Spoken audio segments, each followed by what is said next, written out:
আমি মীর হাসান আপনাদের সকলকে আমন্ত্রণ জানাচ্ছি যমুনা টেলিভিশনের নিয়মিত আয়োজন ২৪ ঘন্টা থেকে। আপনারা জানেন বাংলাদেশ সময় রাত ১১টা আমি সাধারণ সমসাময়িক নানান প্রসঙ্গ নিয়ে কথা বলি। ভারতের লোকসভা নির্বাচনে এখন পর্যন্ত পাওয়া ভোটের ফলাফলে দেখা যাচ্ছে বিজেপি কিংবা কংগ্রেস কেউই এককভাবে সরকার গঠনের জন্য প্রয়োজনীয় সংখ্যক আসন পায়নি।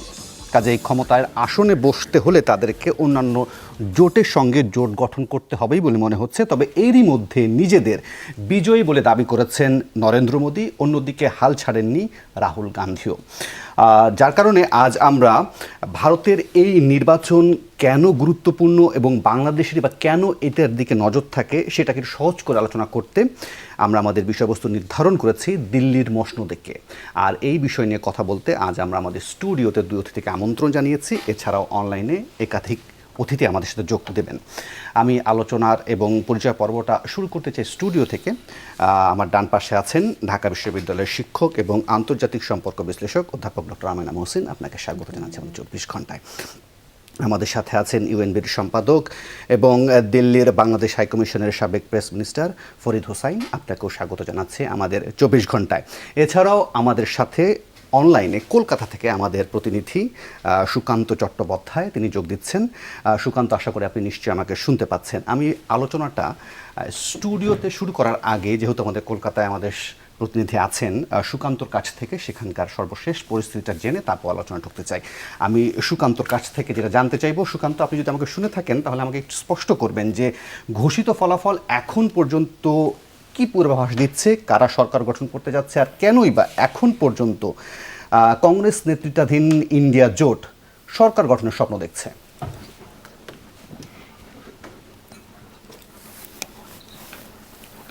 দেখুন, গোটা দেশের চিত্র একরকম, পশ্চিমবঙ্গের চিত্রটা কিন্তু সম্পূর্ণ অন্যরকম। এই পশ্চিমবঙ্গের যে বিজেপি এসে ধরাশায়ী হয়েছেন এবং উত্তরপ্রদেশেও কিন্তু বিজেপির রেজাল্ট কিন্তু খুব খারাপ। পাশাপাশি যেমন মহারাষ্ট্রেও কিন্তু বিজেপি ধূলিসাৎ হয়েছে। অর্থাৎ মোদির যে করিশ্মা ছিল প্রধানমন্ত্রী, 2 দফায় প্রধানমন্ত্রী হওয়ার পরে এবং 3য় দফায় তিনি প্রধানমন্ত্রী হতে চাইছেন, সেই যে তার একটা গিমিক তৈরি হয়েছিল বা বিজয় রথ বলতে পারেন, তিনি যাত্রা শুরু করেছিলেন, সেই রথ কিন্তু থেমে গেছে। এবং তিনি যদিও ভারতীয় সময় সন্ধ্যা নাগাদ কিন্তু দিল্লি থেকে তিনি একটি টেলিভিশন বক্তৃতায় বলেন যে আগামী কয়েকদিনের মধ্যেই তিনি তার যারা জয়ী সাংসদ রয়েছেন তাদেরকে নিয়ে বৈঠক করবেন এবং তিনি নতুন সরকার গঠনের পথে যাবেন। কিন্তু তার যে এখনো পর্যন্ত ধরুন সারা রাত এখনো কাউন্টিং চলবে, অনেক জায়গায় কাউন্টিং চলছে, সুতরাং এই সঠিক ফলাফল আসতে কিন্তু প্রায় সকাল গড়িয়ে যাবে। তবু আমরা যখন যমুনা টেলিভিশনের পর্দায় এই আলোচনা করছি তখন শুধু বাংলাদেশ নয়, ভারতবর্ষ তথা গোটা বিশ্ব কিন্তু তাকিয়ে রয়েছে বৃহত্তর গণতন্ত্রের এই উৎসবের কার যে পাল্লা ভারী সেদিকে, সেটা দেখতে। মোদিজি কিন্তু আজকে যেটা ঘোষণা দিয়েছেন যে তিনি সরকার করতে যাচ্ছেন, তাহলে তার ঘাড়ে নিঃশ্বাস ফেলছে 242টা ইন্ডিয়া জোট। তাহলে এই যে ইন্ডিয়া জোটের যে পদক্ষেপ, এটা কিন্তু একটা বড় পদক্ষেপ। এবং রাহুল গান্ধীকে কিন্তু ইতিমধ্যেই প্রধানমন্ত্রীর পদপ্রার্থী হিসেবে ঘোষণা করেছেন জাতীয় কংগ্রেসের সর্বভারতীয় সভাপতি। তিনি কিন্তু ঘোষণা করেছেন যে রাহুল গান্ধী কিন্তু প্রধানমন্ত্রী হবেন। তাহলে এখন যে বিজেপি এনডিএ জোট যেটা মোদীকে প্রজেক্ট করছে প্রধানমন্ত্রী, আর ইন্ডিয়া জোট কিন্তু প্রজেক্ট করছে প্রধানমন্ত্রী হিসেবে রাহুল গান্ধীকে। রাহুল গান্ধীর জয়ের মাত্রা কেরলে কিন্তু সর্বাধিক এবং এত ভোটে জয়ী হয়েছেন। সেক্ষেত্রে দাঁড়িয়ে নরেন্দ্র মোদী বারাণসী থেকে যে কেন্দ্র থেকে জয়ী হয়েছেন সেই লক্ষ্যমাত্রা কিন্তু অত্যন্ত প্রধানমন্ত্রী হিসাবে অনেক কম, 1 লক্ষ কিছু ভোটের বেশি ব্যবধানে তিনি জিতেছেন। অথচ ভারতবর্ষের প্রত্যন্ত অঞ্চলে যে সাংসদরা জয়ী হয়েছেন তাদেরও মার্জিন অর্থাৎ জয়ের ব্যবধান কিন্তু অনেক বেশি, 3 লাখ, 4 লাখ, 5 লক্ষ। আপনি জানেন, ইতিমধ্যেই শুনেছেন যে মমতা বন্দ্যোপাধ্যায়ের ভাতিজা তিনি ডায়মন্ড হারবার লোকসভা কেন্দ্র থেকে 6 লক্ষেরও বেশি ভোটে জয়ী হয়েছে। তাহলে জনপ্রিয়তার নিরিখে কিন্তু মোদির তুলনায় কিন্তু মমতা এবং তার ভাতিজার জনপ্রিয়তা কিন্তু যথেষ্ট।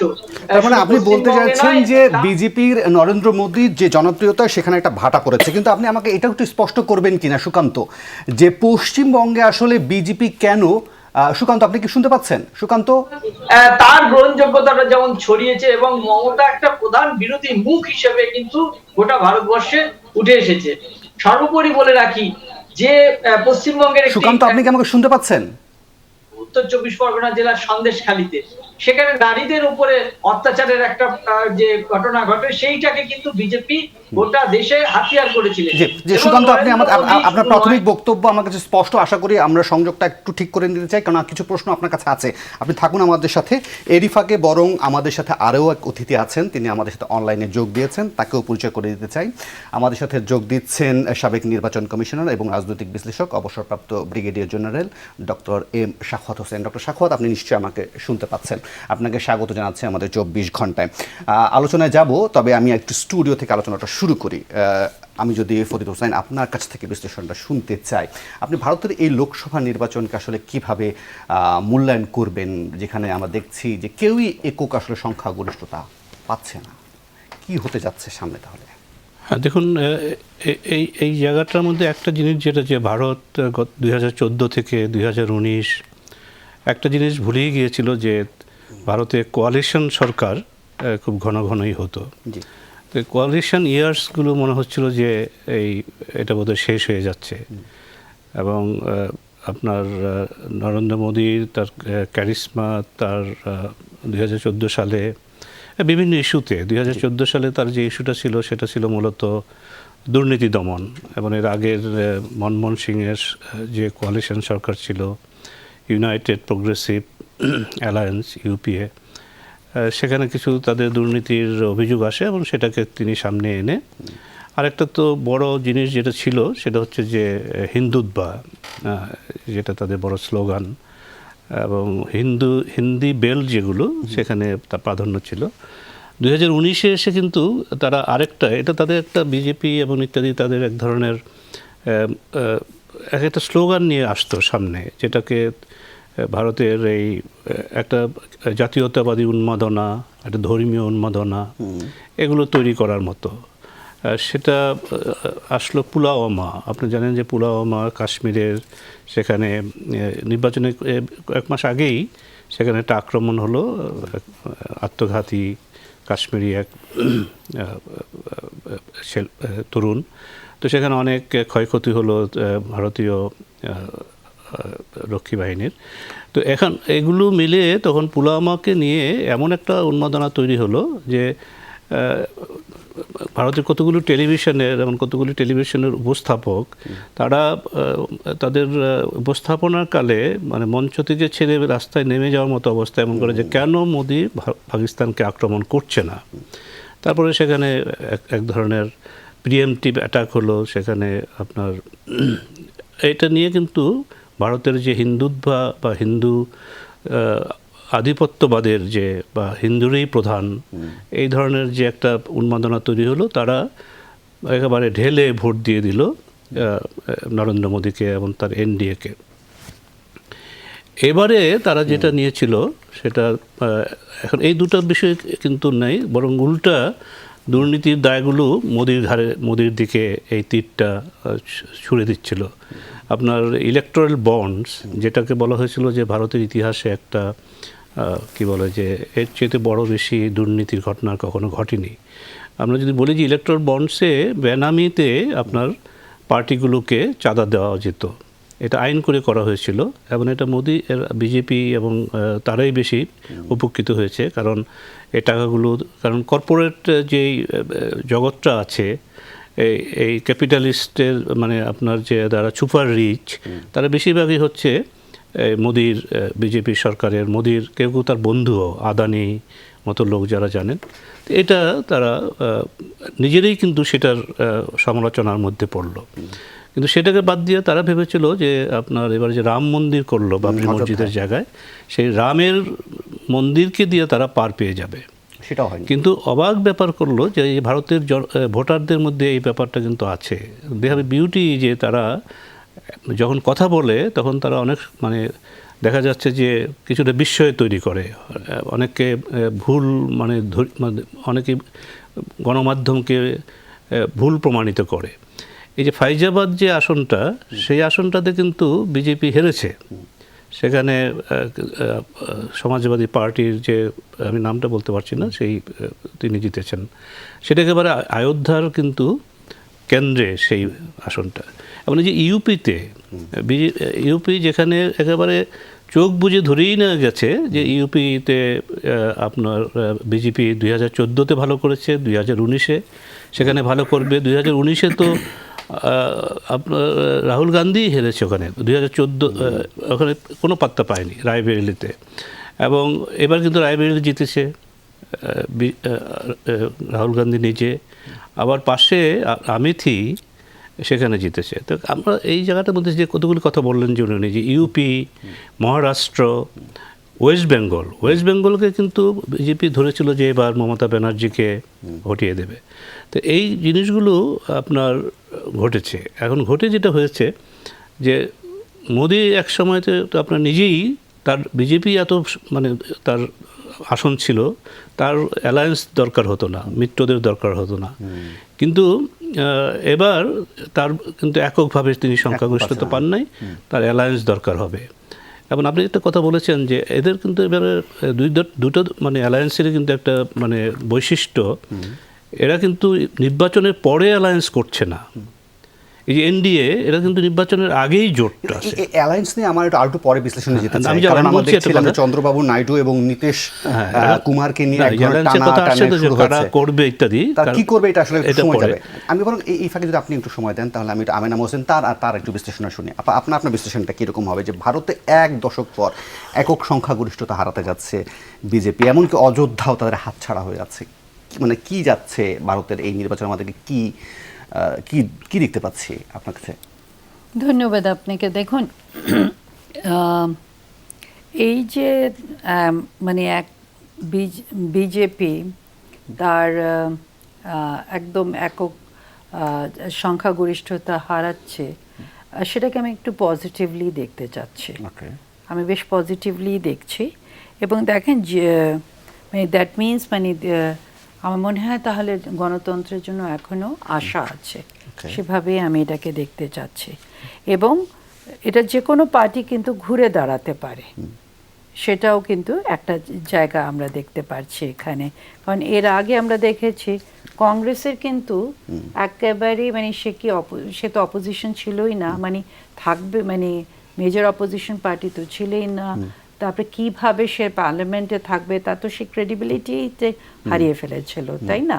সো সেই জায়গাটার থেকে আমরা দেখছি যে মানে তারা বেশ শক্তিশালী পজিশনে আবার আসছে। এবং ধরেন আমি যদি ধরে নিই মানে যে ওরা যদি সরকার গঠন নাও করে, মানে আমি ধরে মানে এগুলো কিন্তু সব হাইপোথেটিক্যাল কোয়েশ্চেন, তাও কিন্তু ওরা মেজর অপোজিশন হিসেবে দাঁড়াবে। অ্যান্ড উইচ আই থিঙ্ক যে is good for a parliamentary democracy, কারণ সেখানে আপনি একটা চেক অ্যান্ড ব্যালেন্সের মধ্যে দিয়ে যাবেন।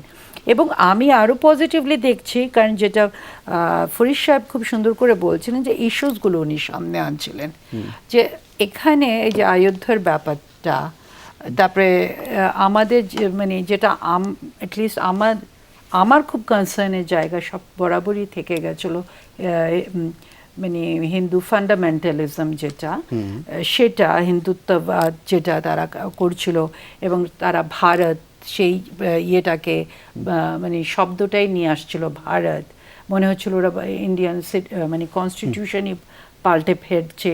ইন্ডিয়ার যে একটা সেকুলার চরিত্র আমরা দেখেছি, সেটাই আমাদের সামনে থেকে কিন্তু একেবারে হারিয়ে যাচ্ছিল। এবং ভারত সামনে আনা এবং ইন্ডিয়ান সিভিলাইজেশনটাকে একেবারে একটা হিন্দু প্রধান সিভিলাইজেশন নিয়ে আসছিল। দেখুন এখানে কিন্তু ইন্ডিয়া কিন্তু একটা বহুত্ববাদী দেশ, এবং সিভিলাইজেশনে যখন আমরা কথা বলি তখন কিন্তু বিভিন্ন সংস্কৃতির একটা সংমিশ্রণ হয়। এবং পার্টিকুলারলি তার যে ধরেন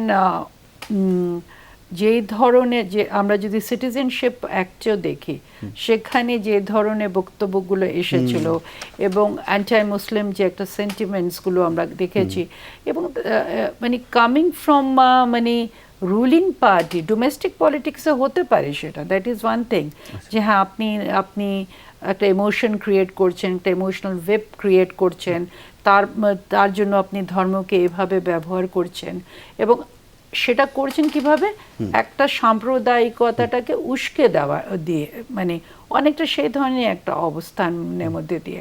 বিভিন্ন ধরনের আমরা যদি বিভিন্ন ভাষণের কন্টেন্ট অ্যানালিসিসও করে দেখি, মানে এগুলো খুবই আপত্তিকর জায়গাগুলো ছিল। সো ইন্ডিয়ান জনগণ মানে সার্বিক জনগণ যে সেগুলোকে ইগনোর করলো, দ্যাট মানে সেটাও আমাকে একটা আশা দিচ্ছে, এবং I am very hopeful that ওই জায়গাটাতে আমরা আবার মানে ওই একটা সেকুলার স্পেসে আমরা ফেরত যাচ্ছি। ওকে, আপনারা দুজনই মোটামুটি আশাবাদী। আমি দেখি এবার ডক্টর সাখাওয়াত কতটুকু আশাবাদী হতে পারেন ভারতের এই নির্বাচনকে ঘিরে। ডক্টর সাখাওয়াত, আপনি যদি আমাকে শুনতে পান তাহলে আমরা আলোচনা করছিলাম, সেক্ষেত্রে আপনার বিশ্লেষণটা কেমন হবে? ভারতের লোকসভা নির্বাচনকে নিয়ে আপনার মূল্যায়নটা কি, আর কেনই বা আমাদের আসলে এই ভারতের নির্বাচনের দিকে এত নজর থাকে, আর কি ধরনের গুরুত্বই বা আমাদের কাছে কেন এর বেশি গুরুত্ব? আপনার বিশ্লেষণটা কি বলে? ধন্যবাদ আপনাকে। অ্যাকচুয়ালি আমি মোবাইলে আছি, আমি আমার ল্যাপটপে পাচ্ছিলাম না, আওয়াজটা ঠিক মতো শোনা যাচ্ছে না, আপনার প্রশ্নটা ঠিক মতো আমি শুনতে পারিনি, আন্দাজ করে বলছি।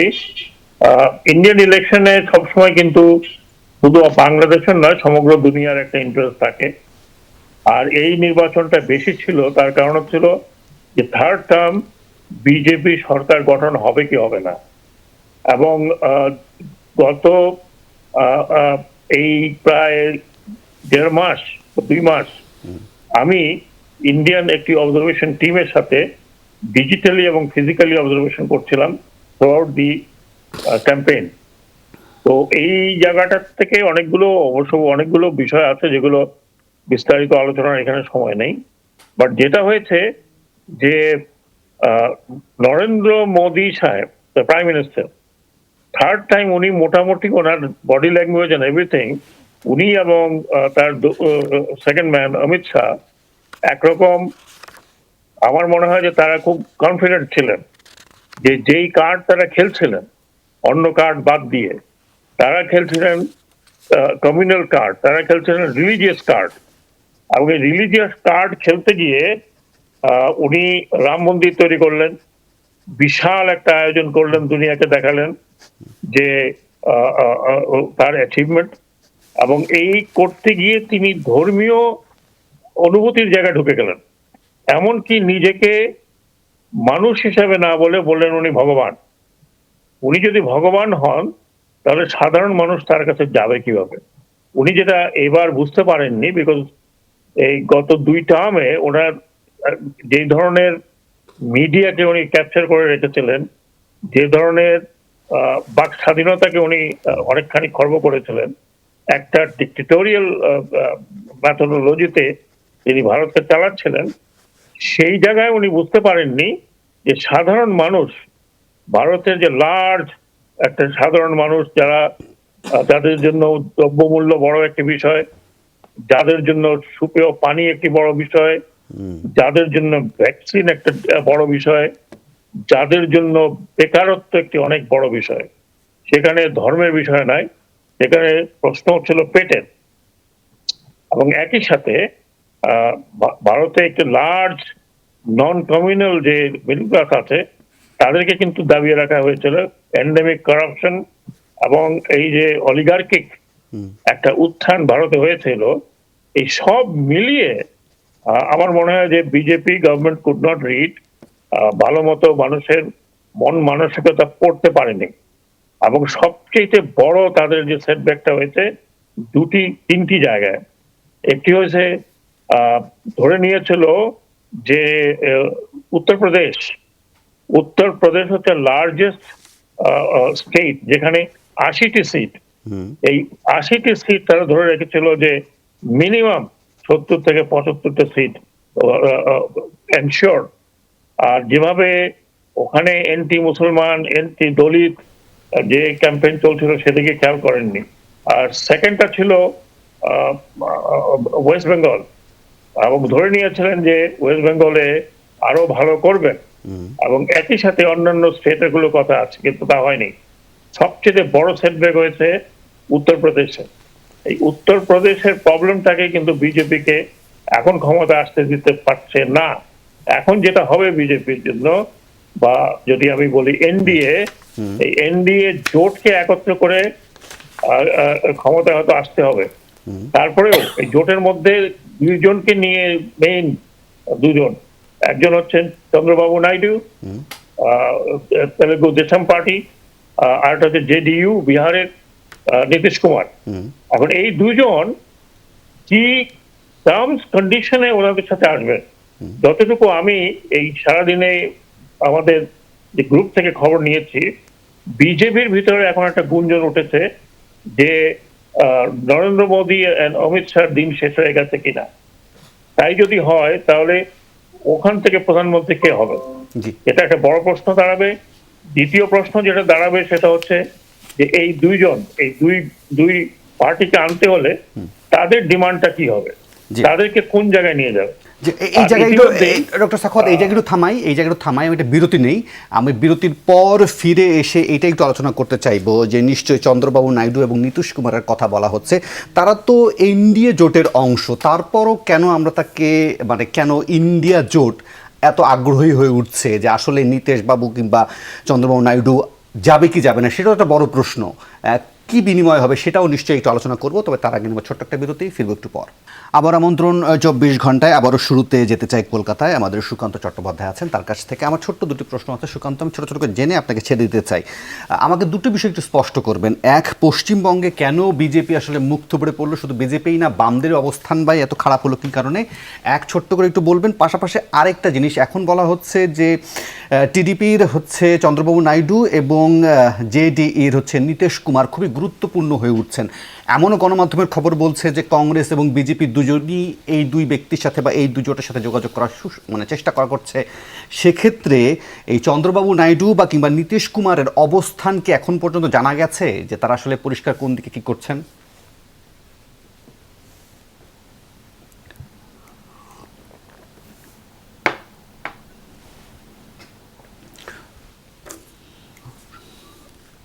সুকান্ত, আপনি শুনতে পাচ্ছেন? সুকান্ত, আমাকে এই অন্য ফোনে ফোন করে, নাহলে আমি শুনতে পাবো না। আচ্ছা, আর সুকান্তর সাথে আমাদের সংযোগের সমস্যা হচ্ছে। ঠিক আছে সুকান্ত, আমরা আবার চেষ্টা করছি, আপনার সাথে আসবো কিছুক্ষণের মধ্যে। আপনি আমার প্রশ্ন শুনতে পারেননি, আমি আবার স্টুডিওতে আসি। সেক্ষেত্রে ফরিদ হোসেন, যে বিষয়টা করছিলাম যে এই দুটি কথা বলছিলাম যে নাইডু এবং নীতিশের কথা, যে তারা তো এনডিএর অংশ, তাদের মানে সমীকরণটা কি হতে যাচ্ছে? না দেখুন, এখানে এই ধরনের ইতিহাস আছে যে রাজনীতিতে আপনার, আমি যে কথাটা বলছিলাম যে সাধারণভাবে এটা একটা গ্যারান্টেড যে যেহেতু এনডিএ হিসাবেই নির্বাচন করেছে তারা, এটা এমন না যে বিজেপি নির্বাচনের পরে আবার এদের সাথে যে কোয়ালিশন গঠন করার চেষ্টা করছে একে ধরে ওকে ধরে। কাজেই এটা মোটামুটিভাবে ধরেই নেওয়া যায় যে যারা এনডিএ হিসাবে নির্বাচনে অংশগ্রহণ করেছে, আসন সেখানে তো ভাগাভাগি হয়েছে, কাজে তারা থাকবেন, এটা নিয়ে চিন্তা করার কোনো ব্যাপার নেই। অন্যদিকে নীতিশ কুমারের ব্যাপারটাও সেরকম। তো এখন আমি ভারতে দু একটা জিনিস বলি, যেমন অ্যাসেম্বলি, মানে তাদের রাজ্য কী বলে যে অ্যাসেম্বলির নির্বাচনে বিভিন্ন সময়ে বিভিন্ন রকমের ঘটনা দেখেছি, যেটা বাংলাদেশে অনেকেই হয়তো কম জানে। যেমন ধরুন যে যেখানে খুব হাড্ডাহাড্ডি একটা দুইটা তিনটা মানে সিটের ব্যবধানে আছে, আমি যেমন গোয়ার কথাটা আমার মনে আছে, গোয়াতে কংগ্রেসই কিন্তু সিঙ্গেল লার্জেস্ট পার্টি ছিল, সেখানে কম আসন, তো সেখানে তারা সরকার গঠন করতে পারত। কিন্তু বিজেপি ওই কংগ্রেস থেকেই আপনার কয়েকজনকে তারা ঘুষ দিয়ে এটা নিয়ে নিল। এখন এরকম ঘটনা কিন্তু বেশ কয়েকটা রাজ্যে যখন ঘটলো, তখন তারা যেটা করতে থাকে দলগুলো, যে তাদের সব সদস্যদের, নির্বাচিত সদস্যদের এই পার্লামেন্ট বসার পরে যখন ভোটের ব্যাপারটা হয়, যে আপনার লিডার অফ দি অপোজিশন আর লিডার অফ দি পার্টি নিয়ে যায়, যাতে করে সে দেখাতে পারে যে এরা আমার সঙ্গে আছে। এই জন্য একটা হোটেলের মধ্যে নিয়ে তারা বন্দি করে রাখে। হোটেলে নিয়ে রাখে 3 দিন 4 দিন তারা ওই হোটেলে থাকে যাতে আর বের না হতে পারে। এটা খুব মানে ফানি ব্যাপার হয় সেখানে, এবং এটা প্রায়শই ঘটে ভারতে, মানে জোটে ফেরানোর জন্য, যাতে তারা না যেতে পারে। এবং যতক্ষণ পর্যন্ত না পার্লামেন্ট বসছে বা এখানে কোনো কমিশন সংক্রান্ত কোনো আইনগত বাধা নেই, না কোনো বাধা নেই। এখন এই ঘটনা ঘটে বলেই এটা নিয়ে একটা মানে আমাদের অনিশ্চয়তা থাকতে পারে যে চন্দ্রবাবু নাইডু এখন কি করবেন, তিনি কি এখন কি বলে কি ধরনের চাল চালবেন তিনি, হয় না যে এটাকে তিনি কি এখন এই ঘোলা পানিতে এই অবস্থার মধ্যে নিজেকে কোন অবস্থানে নিয়ে যাবেন, সেই ধরনের ঘটনা। এখানে নীতিশ বাবুর ব্যাপারে সেটা আমার মনে হয় যে এটা এখানে খুব আনলাইকলি। তারপরও ইন্ডিয়া জোটও কিন্তু তারা জোট হিসাবেই নির্বাচন করেছে, যদিও সেটা খুব একটা পাকাপোক্ত হয়নি, এবং তারা এখনও নিশ্চিত না কে তাদের রাহুল গান্ধী হবে না মমতা বন্দ্যোপাধ্যায় হবে না অন্য কেউ হবে, সেটা নিয়ে এখন রাহুল গান্ধী কংগ্রেস যেহেতু আগে কতটা ছিল 52 থেকে তারা এখন প্রায় 90 পেরিয়ে গেছে, তো সেখানে অনেকটা দূরে গিয়েছে। তারপরে রাহুল গান্ধী বিপুল ভোটে তার যে কেরালার ওয়ায়নাড আবার 2টা সিটে জিতেছে, রায়বেরেলি, এটা একটা ব্যাপার আছে। তো সেগুলো মিলিয়ে হয়তো তার দাবিটা এখন সামনে চলে আসবে। তো রাহুল গান্ধীও বলছে যে আমরা ছেড়ে দিচ্ছি না, আমরা সুনির্দিষ্টভাবে অপোজিশনেই বসবো, সেটা আমরা করছি না, আমরাও একটা চেষ্টা করব যে আমরা কোয়ালিশন সরকার করতে পারি কিনা। কাজে এই খেলাগুলো ভারত কিন্তু এগুলোতে ভারতের জনগণও অভ্যস্ত দেখে, এবং ভারতে এক সময়তে কিন্তু কোয়ালিশন সরকার একটা নিয়মের মধ্যেই হয়ে যাচ্ছিল যে কোয়ালিশন সরকার করা, আমি যে কথাটা বলছিলাম শুরুতে। এবং কেউ মনে করেন যেমন আমাদের প্রণব কি বলে যে মুখোপাধ্যায়, উনি কিন্তু এটা বলতেনই যে ভারতের যে রাষ্ট্রপতি ছিলেন কংগ্রেস নেতা, যে ভারতের জন্য কোয়ালিশন সরকার অনেক সময় তার জন্য ভালো। কারণ কি হচ্ছে যে এই যে আপনার বিজেপি মোদির মানে বিজেপি দেখেই কিন্তু সবাই বিজেপি কীভাবে চলেছে মেজরিটারিয়ানিজমে, কারণ তার এত আসন যে অন্য কাউকে সে পাত্তেই দিত না, কেউ কোনো কথাও বলতে পারতো না। এবং তাদের পরিকল্পনাগুলো কিন্তু ছিল ভয়ঙ্কর।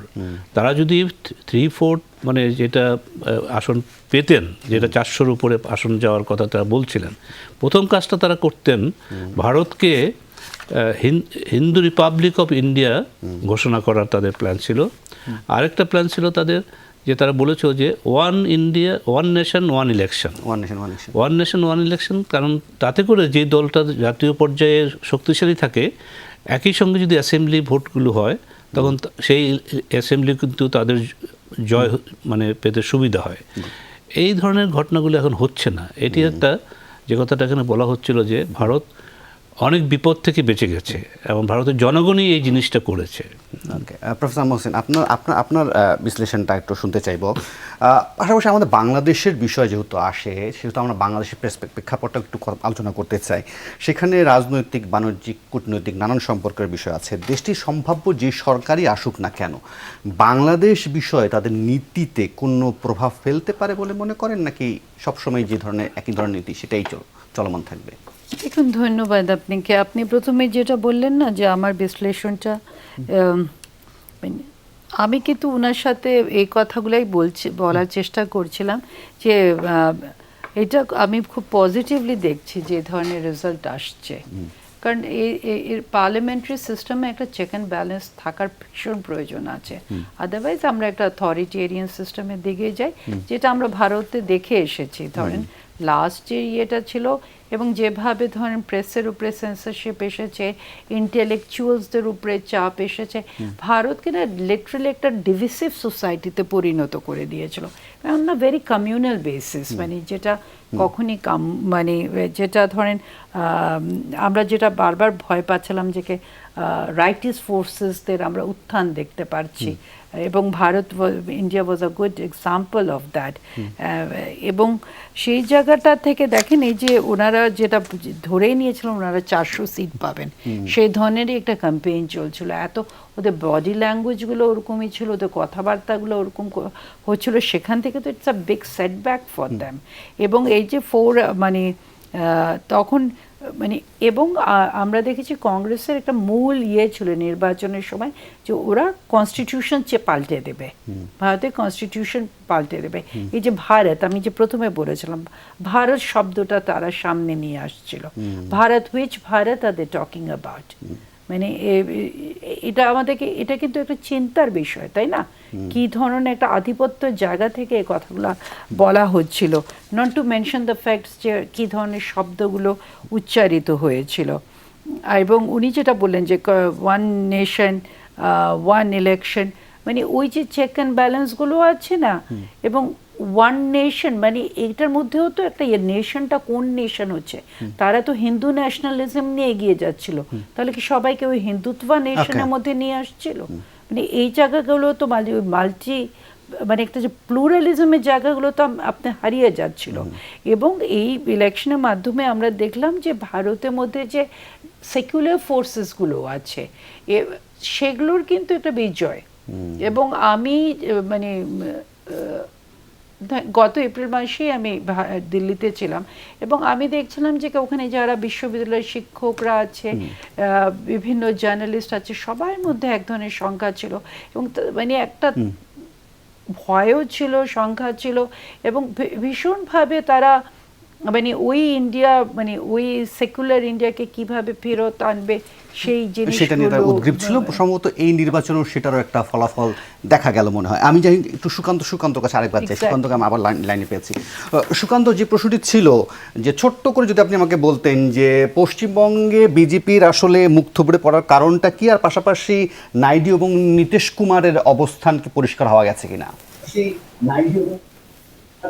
দেখুন, দিল্লিতে যেই যখন সরকারে এসেছে চন্দ্রবাবু নাইডু এবং নীতিশ কুমার তার সঙ্গে সখ্যতা বজায় রেখেছেন। এর আগে যখন এনডিএ জোট ছিল তার সঙ্গেও তিনি তো অটল বিহারী বাজপেয়ীর মন্ত্রিসভায় মন্ত্রীও ছিলেন, রেলমন্ত্রী ছিলেন। তারপরে যখন ইউপিএ সরকার আসে সেখানেও তিনি যোগ দিয়েছিলেন। এখন তার সঙ্গে দূরত্ব থাকলেও তিনি বিহারের যে সার্বিক উন্নয়ন এবং তার যে ধার দেনা রয়েছে কেন্দ্রের কাছে সেগুলো মেটাবার জন্য কিন্তু সম্প্রতি মোদিজির সঙ্গেও কিন্তু প্রথমে সংঘাতে যায়, পরে মিত্রতায় আসে। এবং এই একই কায়দায় কিন্তু চন্দ্রবাবু নাইডু চলছেন। রাজ্যের স্বার্থে দিল্লিতে যে আছে ক্ষমতায়, সে কংগ্রেসই আসুক বা বিজেপি আসুক, প্রত্যেকের সাথে কিন্তু তারা সম্পর্ক ভালো রাখেন এবং নিজের রাজ্যের জন্য কিন্তু সমস্ত কিছু যে উন্নয়নের অর্থ হোক বা প্রকল্প হোক সেগুলো তারা আদায় করে নিয়ে আসে। এটা একটা দিক রয়েছে। পশ্চিমবঙ্গের ক্ষেত্রে কিন্তু সেটা কিন্তু সম্পূর্ণ আলাদা। দিল্লিতে দুবার কিন্তু বিজেপি সরকার থাকা সত্ত্বেও মমতা বন্দ্যোপাধ্যায় কিন্তু বিজেপির সাথে প্রথম থেকেই সংঘাতের পথে গিয়েছেন এবং একটাই বিষয় নিয়ে, সেটা হচ্ছে ধর্মীয় বিষয় নিয়ে। বিজেপি যে বারবার সংখ্যালঘু সম্প্রদায়ের উপরে হামলা, দাঙ্গা এইসব লাগায়, সেই কারণেই কিন্তু মমতা সরব হন এবং তার জন্য কিন্তু অনেক প্রকল্প, স্বাস্থ্য প্রকল্প থেকে শুরু করে উন্নয়নের বিভিন্ন প্রকল্প, এমনকি শিল্প কলকারখানাও পর্যন্ত কিন্তু তিনি কেন্দ্রের কাছ থেকে আদায় করে আনতে পারেননি। তার কারণ তার সঙ্গে সখ্যতা নেই। এছাড়াও আরেকটি বিষয়, সেটি হচ্ছে যে সবথেকে আমরা মনে সংযোগটি আবারও হারিয়েছি। যাই হোক, এই ফাঁকে যদি ডক্টর এম সাখাওয়াতের সাথে যোগাযোগ করা যায়, তাকেও একটু যোগ করে নিতে চাই। ডক্টর এম সাখাওয়াত কি আমাদের সাথে আছেন? তাকে আমরা যদি পাই তাহলে তার কাছে কিছু প্রশ্ন আছে। ডক্টর সাখাওয়াত, আপনি নিশ্চয়ই শুনছিলেন। সেক্ষেত্রে আপনার কাছে যে আমার আরেকটি বিষয় জানার আগ্রহ, যে আমরা দেখছিলাম যে বিশাল ভোটারের সংখ্যা 97 কোটি, এর মধ্যে দেখছে 58.58% ভোটও পড়েছে, 64 কোটির বেশি ভোট পড়ার হারের কথা আমরা এখন পর্যন্ত জানছি। এই যে একটা নির্বাচনকে এত মানে তুলে নিয়ে আসা গেল, করা গেল, সেই বিষয়টাকে আপনি কিভাবে দেখেন? আমাদের এখানে নির্বাচনের সময় ভোটারের উপস্থিতি, সংখ্যা, নানান ধরনের প্রশ্নগুলো ওঠে। সেক্ষেত্রে ভারতের এই নির্বাচনকে কন্ডাক্ট করা, 7 দিন ধরে চলা, সেটাকে কীভাবে দেখছেন? যত ধরনের প্রশ্ন ছিল, প্রভাব বিস্তারের কথা ছিল, কমিউনাল কার্ড, রিলিজিয়াস কার্ড, নানান কথা বলা হচ্ছিল, সেক্ষেত্রে কীভাবে দেখলেন এখন?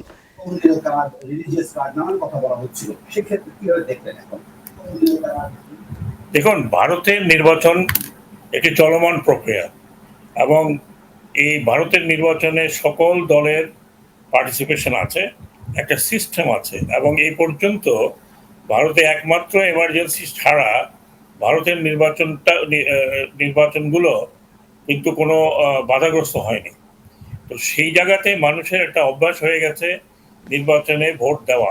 তারপরে আপনি দেখবেন যে 67% হাইয়েস্ট ছিল বোধহয় এবার, ওই 60-62% লোকে ভোট দেয়। কারণ অনেকগুলো কারণ আছে, কারণ অনেক জায়গা আছে যেগুলো ইনএক্সেসিবল, হয়তো সেখান থেকে আসতে পারে না। আর রেগুলারলি লোকজন যখন ভোট দিতে পারে, আপনার নির্বিঘ্নে যেতে পারে, তাহলে একটা অভ্যাসে দাঁড়ায়। আমাদের দেশে আপনি একবার চিন্তা করুন যে কতগুলো নির্বাচন হয়েছিল কন্টিনিউয়াসলি, যেখানে percentage of participation very high. তার কারণ হচ্ছে রেগুলার ইলেকশন হচ্ছিল এবং পার্টিসিপেটরি ইলেকশন হচ্ছিল।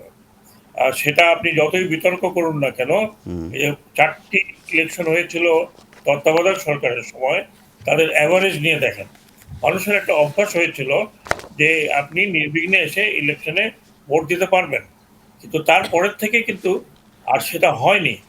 একতরফা ইলেকশন হয়েছে, জবরদস্তি ইলেকশন হয়েছে, সেই জায়গাতে ভোটাররা ইন্টারেস্ট হারিয়ে ফেলেছে। এখনো আপনি দেখেন এই যে লোকাল গভর্নমেন্টের ইলেকশনগুলো হচ্ছে, পার্সেন্টেজটা কি 30% বলে, কিন্তু অ্যাকচুয়ালি বুকে হাত নিয়ে রেখে আপনি বলুন তো, আপনার যে মিডিয়া বা আপনার যে টিভি স্টেশন, টিভির আপনার যারা জার্নালিস্ট আছে, তারা কত পার্সেন্ট বলে? সো অভ্যাস যদি না থাকে, একটা সিস্টেম যদি আপনার ডিস্টার্ব হয়, এখানে ইলেকশন কমিশন নিয়ে কথা ওঠে, এখানে পার্টিসিপেশন নিয়ে কথা ওঠে, এখানে একজন আরেকজনকে পার্টিসিপেট করতে দেবেন না। এই কারণে আমাদের নির্বাচনে লোকজন ভোটের ইন্টারেস্ট হারিয়ে ফেলেছে। কালকে আপনি উন্মুক্ত একটা নির্বাচন করে দেখেন যে লোকজন আসে কি আসে।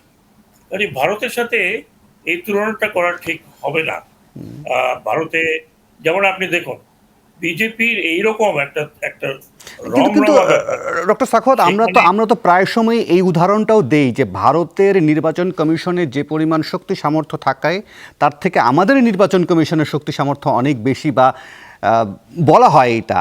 সেক্ষেত্রে আমরা কি এই শক্তি সামর্থ্য, আইনের শক্তি, সেটা কি তুলনা করব না যে একটা ভালো ভোট করার জন্য?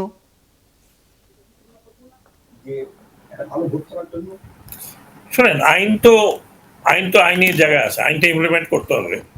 আপনি এখন চিন্তা করুন, আমি এখন প্রসঙ্গ টানতেছি, যেখানে পুলিশ চিফ দাঁড়িয়ে বলেন যে এবার এই সরকারকে রাখতে হবে, যেই পুলিশ চিফকে নিয়ে এতদিন আপনারা কথা বলেছেন, যেখানে পুলিশের ওসি বলে যে এই সরকারকে আমাদেরকে রাখতে হবে কারণ আমরা বেনিফিট পাচ্ছি, সেইখানে আপনি আইন কি প্রয়োগ করবেন? 5 জন ইলেকশন কমিশনার এখানে বসে কিভাবে আইন প্রয়োগ করবে? যাদের দ্বারা আইন প্রয়োগ করার কথা, তারা যদি আপনার পলিটিসাইজ হয়ে যায়, তাহলে তাদেরকে যদি পলিটিসাইজ করা হয়, তাহলে আপনি সেই আইন যদি বইয়ের মধ্যে থাকে, বইয়ের মধ্যেই থাকবে। আপনি ভারতে তো পলিটিসাইজ হয়েছে, কিন্তু এরকম হয়নি।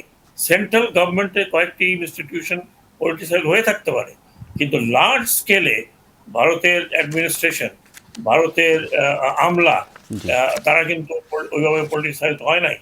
যদিও এবারে ইলেকশন কমিশন নিয়ে নানান রকমের কথা উঠেছে, এবং ইলেকশন কমিশনের আমি নিজেও অবজার্ভ করেছি যে তাদের পারফরমেন্স অন্য অতীত ইলেকশন কমিশনের ক্ষেত্রে অনেক দুর্বল।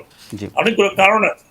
তো সেই সব কারণে আমি যেটা বলতে চাচ্ছি, আইন আমাদের যথেষ্ট আছে, কিন্তু আইনটি আপনি যে প্রয়োগ করবেন, যাদেরকে দ্বারা আপনি এই আইনটি প্রয়োগ করাবেন, তারা যদি আইনটা প্রয়োগ না করে, তাহলে আপনি কি করবেন? জি, অসংখ্য ধন্যবাদ ডক্টর সাখাওয়াত। আমি এটা বিরতি নেই, আপনি থাকুন আমাদের সাথে। আমি বিরতির পর ফিরে এসে যে প্রসঙ্গটি আসলে জানতে চাইবো, সেটা হচ্ছে ধরেন নাগরিকত্ব আইন, রাজনৈতিক এবং কূটনৈতিক কারণ থেকে শুরু করে তিস্তার পানি চুক্তি, অভিন্ন পানি বন্টন, সীমান্ত হত্যাকাণ্ড, ট্রানজিট, বন্দর ব্যবহার, বিভিন্ন ইস্যুগুলো নিয়ে ভারতের সাথে আমাদের এক ধরনের সম্পর্ক, টানাপোড়েন সবসময় থাকে। যেই আসুক না কেন, এসব ক্ষেত্রে আসলে কী প্রভাব পড়তে পারে সেটা বিশ্লেষণ করব। পাশাপাশি অনেকেই বলেন যে ভারতের নির্বাচন যেন গণতন্ত্রের উৎসব। আমরা কি সেই উৎসব আমাদের দেশে কতটুকু উদযাপন করতে পারি সেটাও একটু বিশ্লেষণ করব। নেব ছোট্ট একটা বিরতি, ফিরব একটু পর। আবার আমন্ত্রণ 24 ঘন্টায়। ফরিদ হোসেন, আমাদের বিরতির পর এসে আমাদের হাতে খুব বেশি সময় পাবো না, আপনি যদি ছোট্ট করে আমাকে বিশ্লেষণ করেন, আমরা যে বাংলাদেশ আমাদের প্রতিবেশী দেশ, বিশাল সীমান্ত আমরা তাদের সাথে শেয়ার করি, সেক্ষেত্রে আমাদের তো বেশ কিছু চাওয়া পাওয়া আছে, চাহিদার কথা আছে, দাবির কথা আছে, সেগুলো যেই ক্ষমতায় আসুক না কেন সেই জায়গা থেকে কোনো পরিবর্তন বা কোনো কিছু দেখেন এটার পরিবর্তন হওয়ার ভারতের নীতি, বিশেষ করে পানি বন্টন থেকে শুরু করে সীমান্ত হত্যা থেকে শুরু করে ট্রানজিট বন্দর ব্যবহার? দেখুন, এটা আমরা তো চাই যে এই জিনিসগুলো আমরা সমাধান হোক। তিস্তায় পানি বন্টনের দিক থেকে আমরা চাই যে আমাদের সীমান্ত যে হত্যাকাণ্ড, ভারত বলছে যে এটাকে শূন্যতে নামিয়ে আনবে, কিন্তু তারপরে আনতে পারছে না। তারা বলছে যে নন লিথাল উইপন্স ব্যবহার করবে, তারপরে তারা সেটা করছে না। আমরা দেখছি যে মারা যাচ্ছে। কাজে এটা তো আমাদের চাওয়াটা বাংলাদেশের মানুষের স্বাভাবিকভাবেই। সাধারণত এখানে আমরা যেটা দেখি যে এনডিএ আসুক বা কংগ্রেসের নেতৃত্বাধীন সরকার আসুক, তাতে কোনো পরিবর্তন হওয়ার কথা না। বিশেষত বাংলাদেশের বেলায় আমি জানি না অন্য কিছু হতে পারে, কারণ বাংলাদেশ এই অঞ্চলে ভারতের সবচেয়ে ঘনিষ্ঠ এবং বিশ্বাসযোগ্য প্রতিবেশী হিসাবে কাজ করছে। তো সেখানে আপনার এই জায়গাটা একটা আছে, কিন্তু সীমান্তে হত্যাকাণ্ড শূন্য কোঠায় আনতে ধরেন ভারত এবং চীন যে ধরনের চুক্তির মধ্যে গেছে যে সীমান্তের 1-2 কিলোমিটারের মধ্যে কোনো অস্ত্র বা ফায়ারিং করা যাবে না, চীন কি বড় দেশ বা ভারত বড় দেশ বলে কি মানে চুক্তিতে আসতে পেরেছে, বা আমরা কেন পারিনি, বা আমাদের কি ছোট দেশ বলে কি আমরা পারি না তাদের সাথে?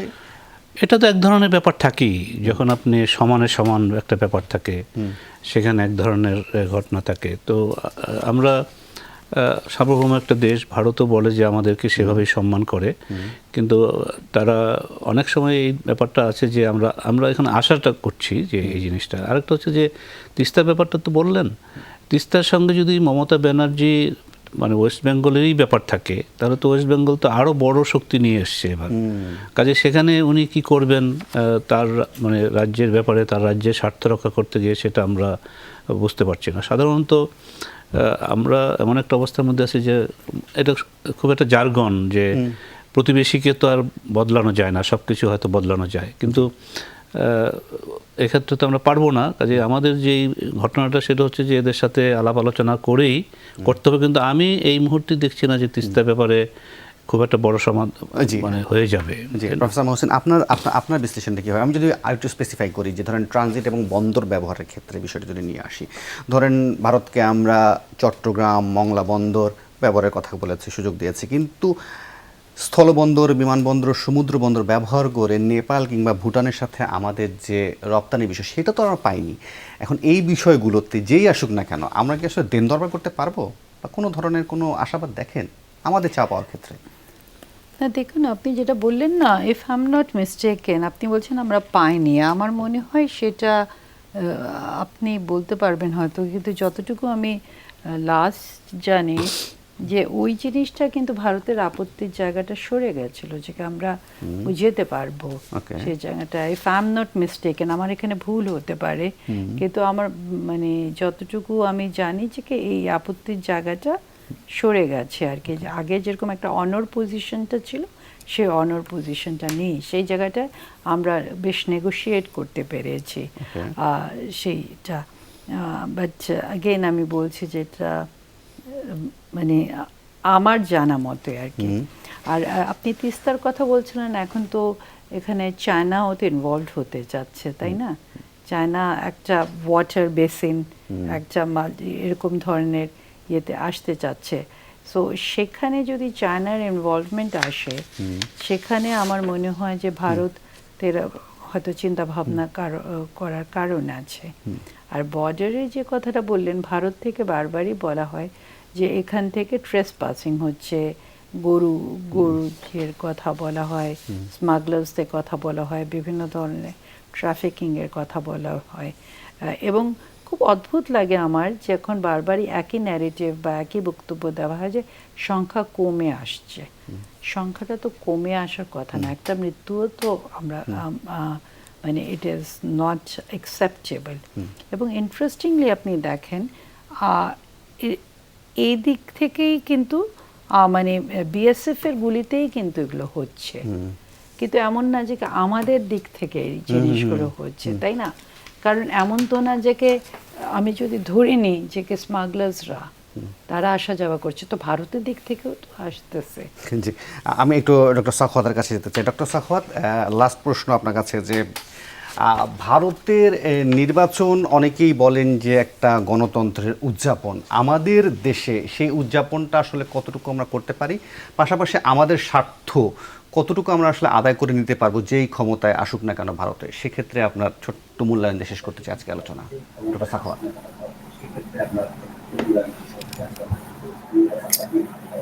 আমার মনে আপনার প্রথম প্রশ্নের উত্তর আমি আগে দিয়ে দিয়েছি। যতক্ষণ পর্যন্ত আমাদের দেশে পার্টিসিপেটরি ইলেকশন না হবে এবং একটা যদি বলি যে নিরপেক্ষ নির্বাচন করার অ্যাটমসফিয়ার তৈরি না হবে, ততক্ষণ পর্যন্ত আমরা এই উৎসব দেখবো না।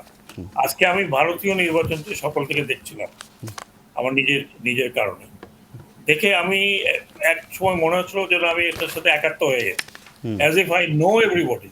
আমি প্রতি পার্টিকে চিনি, প্রত্যেকটি যাদের কথা বলা হচ্ছে তাদেরকে চিনি। তো এই একটা যে আকুতি ছিল, এই ধরনের একটা ইলেকশন আমি আপনাদের এখানে বসে কথা বলবো আমাদের নিয়ে, সেটা কিন্তু বহু বছর হয়নি। তো এটা ডিপেন্ড করবে যে আমরা ভবিষ্যতের আমাদের ডিসপেন্সেশন কি হবে। পরবর্তী প্রশ্নের উত্তর যদি আমি আপনাকে এভাবে দেই, দেখুন, একটা যত পলিটিক্যাল সায়েন্স বলে যে একটা সরকার যখন এই ধরনের জোট সরকার হয়, জোট সরকারের মধ্যে কিন্তু খুব দুর্বলতা থাকে। তারা চট করে ইয়েস অর নো ডিসিশনে যেতে পারে না। আমরা জানি না যে আগামী যে সরকারটি হবে বিজেপির, সেই সরকারটি কি মাইনাস অমিত শাহ হবে? আমরা মনে হয় সংযোগটি পাচ্ছি না ঠিক ডক্টর সাখাওয়াতের। যাই হোক, আজকের মতো শেষ করতে হচ্ছে, আমরা আবারও সংযোগটি হারিয়েছি। যাই হোক, অসংখ্য ধন্যবাদ ডক্টর সাখাওয়াত, ফরিদ হোসাইন এবং আমিনা হোসেন। আর এই ছিল 24 ঘন্টা, কাল আবারও দেখা হবে। ভালো থাকবেন।